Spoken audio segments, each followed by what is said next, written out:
Hello and welcome once again to this Red Gaming Tech video. Myself, Mars. As always, I'm here with the latest news from the tech world in the last 24 or so hours. We've got quite a bit to get through today, and we're going to start things off with an unexpected resolution to the Global Foundries and TSMC situation. Now, I doubt many of you need me to remind you, but the companies obviously had litigation against each other regarding various patent disputes. And if it had gone one way or the other to either company, the ramifications on the industry would have been, well, pretty damn meaningful, to be honest. However, in an unexpectedly wholesome and positive turn of events, Global Foundries and TSMC announced today that they are dismissing all litigation between them, as well as any that involved their customers. And it actually goes even further than that. They've agreed to a broad life of patents cross-license to each other's worldwide existing semiconductor patents, as well as any patents that will be filed during the next 10 years. So basically, they are not only dropping the litigation they had against each other, but they're actually sharing and going to be working together for the future. Not the resolution I expected, I'm not going to lie to you. But I will have a bit of a statement here from Thomas Caulfield first, the CEO of Global Foundries, and he said, quote, "We are pleased to have quickly reached a settlement that acknowledges the strength of our respective intellectual property. Today's announcement enables both of our companies to focus on innovation and to better serve our clients around the world. This agreement between GF and TSMC secures GF's ability to grow and is a win for the entire semiconductor industry, which is the core of today's global economy." As for TSMC, I have a statement from Sylvia Fang, General Counsel for the company, and she said, quote, "The semiconductor industry has always been highly competitive, driving the players to pursue innovation that enrich the lives of millions of people around the world. TSMC has invested tens of billions of dollars towards innovation to reach our leading position today. The resolution is a positive development that keeps our focus on advancing the needs of our customers for technologies that will continue to bring innovation to life, enabling this entire semiconductor industry to thrive and prosper." Why did they do this? Well, to be honest, it's hard to say. It's probably just that they both kind of found, look, you know, the cost of litigation on both sides wasn't worth the potential gain, and they actually had much more to gain by working together and finding a resolution without a lengthy court battle. So, interesting. Very unexpected as well.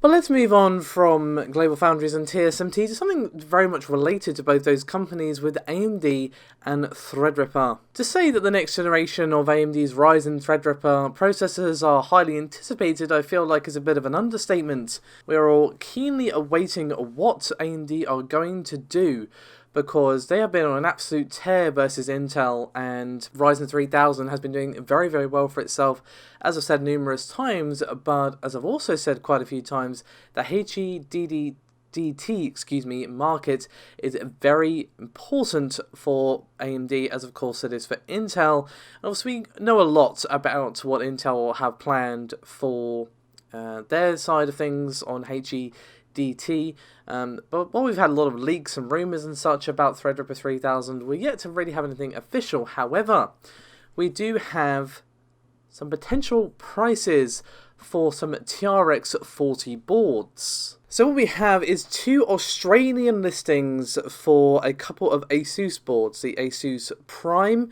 TRX40 Pro and the ROG Zenith 2 Extreme. Now, these were helpfully spotted by Mobo on Twitter, whose name you should be very familiar with by this point. They are very well known, of course, for being a very reliable leaker of that tasty, tasty information. So, what do we actually have in terms of the prices? Well, before I go into what they actually say, I just want to say that these do not have to be final. They are much higher than their predecessors. So, either this is accurate and we're seeing a significant price increase, or these are wrong. But enough of the preamble. For the TRX40 Pro, it's 834 Australian dollars, which is about 515 euros. And for the ROG Zenith 2 Extreme, it's 1,344 Australian dollars, which is about 830 euros. Let's go over to my favourite conversion website, shall we? And let's see how much that would run you in US dollars, again, if these prices are accurate. So for the first board, which again is the Prime TRX40 Pro, we would see roughly a price of $572, and that'll probably be rounded down or up depending. And as for the other board, this works out as roughly $922.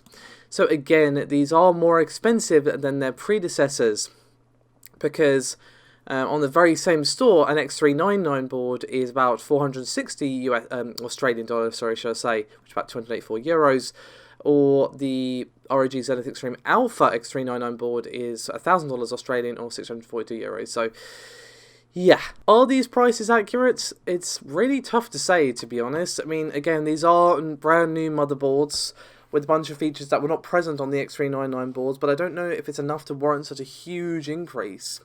If it was, I don't know, an extra $100 just for example, that would be fairly in line with what you might expect, but we're not seeing that at all. We're seeing double the price basically for the Prime boards, and then not quite double, but about 350-ish Australian extra for the other board. So we'll have to see on this one. What do you think? Do you think these are a bit too expensive? Obviously, this is a premium chipset. This is not for the average gamer. This has never been the case with Threadripper. Obviously, the original Threadripper processors, that being Threadripper 1, very affordable, heavily reduced, and of course Threadripper 2 is pretty damn affordable now, but was not really the case when it first came out, because again, is not really meant for the same sort of stuff that Ryzen 3000 is.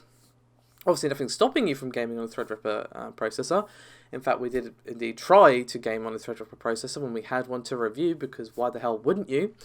But again, it's more intended for a different audience, a more premium board, and of course processor intended for that particular section of the market. But I'd love to hear your thoughts on these prices, guys. But let's move on from AMD, shall we, to Nvidia, as we have an update to the new Shield TV. So you may have seen the leak that did the rounds a couple of weeks ago from Amazon, where we saw the new Shield TV basically leaked, and they did a bit of a whoopsie when it came to that. But now Nvidia have released their Shield TV and Shield TV Pro streaming boxes.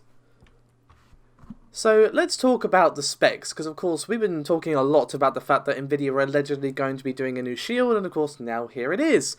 So for the Shield TV, we've got the Tegra X1 Plus processor with a 256-core Nvidia GPU and 2 gigs of RAM, and a bunch of other stuff that is more to do with the video features of this particular device, but it does have upscaling for 720p/1080p to 4K up to 30 FPS, and of course a bunch of other features as well.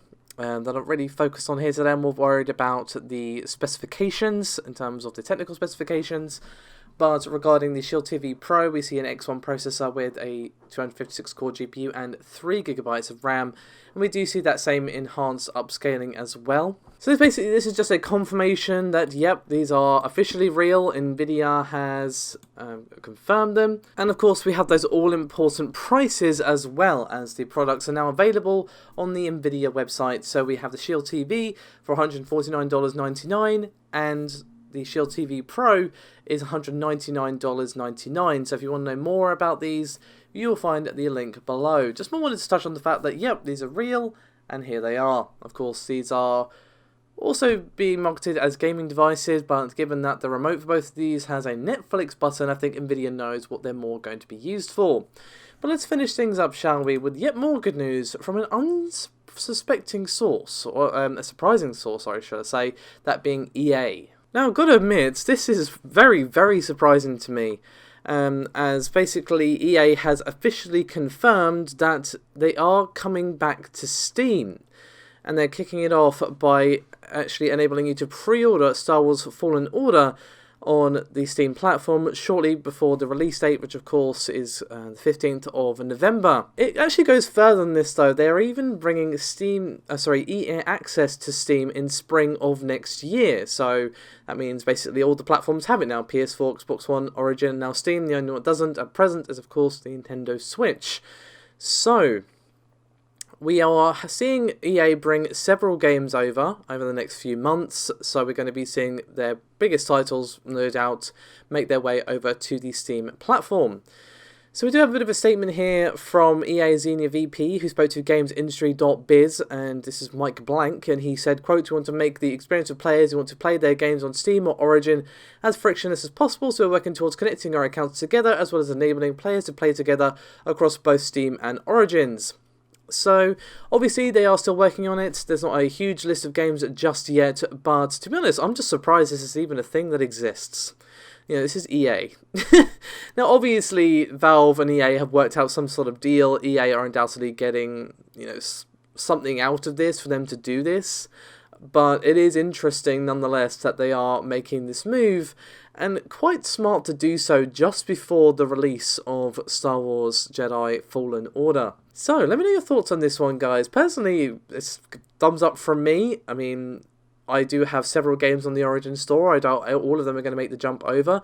But it's nice not to have to open a million different clients depending on which game I'm playing, because sometimes months will pass before I open the Origin browser again, and I'll never remember my password. So, thumbs up purely just from that perspective, but also just because this is great. You know, EA actually being slightly good, or actually pretty good, and the only reason I'm hesitating is because it's EA. So yeah, nice one. Curious to see what else we see coming to Steam from EA in the future. But that is me done for this video. Thank you so much for watching. As always, support is highly appreciated, and I'll see you next time. Bye bye.